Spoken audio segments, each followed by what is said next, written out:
Nous allons à présent parler de la gestion de la pandémie du coronavirus aux États-Unis d'Amérique qui va peser sur le choix des électeurs lors des élections du 4 novembre prochain. Donald Trump est en Pennsylvanie, un État fortement touché par cette pandémie. Le candidat républicain a demandé à la population de reprendre ses activités économiques pendant que son adversaire démocrate demande, lui, le respect des consignes édictées par le gouverneur de cet État en respectant les mesures barrières. C'est un reportage de nos confrères de La Voix de l'Amérique.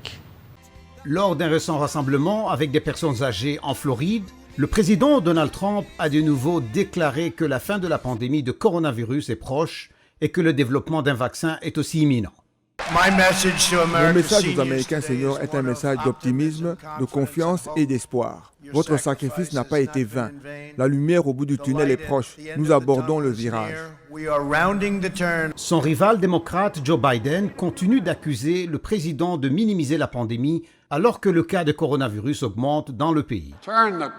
Aborder le virage, mon Dieu, il ne disparaît pas. Il est à nouveau en hausse, ça empire comme prévu. La pandémie a causé près de 220 000 morts aux États-Unis selon l'université Johns Hopkins. Elle a occasionné une récession économique et dans une certaine mesure, elle a déplacé les lignes idéologiques traditionnelles qui avaient dominé les élections passées. Les débats sur le libre-échange, l'immigration, les soins de santé, le changement climatique, l'avortement et le contrôle des armes à feu ont tous été relayés à l'arrière-plan par la pandémie. Ils ont été supplantés par le Covid-19. Ils existent toujours, mais comme c'est un nouveau problème qui n'existait pas avant, c'est devenu l'un des principaux problèmes pour définir les positions des candidats et comment les gens votent.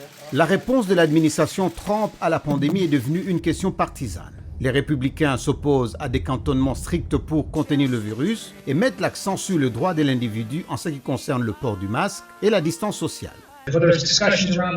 Qu'il s'agisse des discussions autour des masques ou sur le niveau auquel le gouvernement devrait ou ne devrait pas être impliqué dans la sécurité publique ou dans d'autres éléments de notre vie, nous voyons cela se produire maintenant.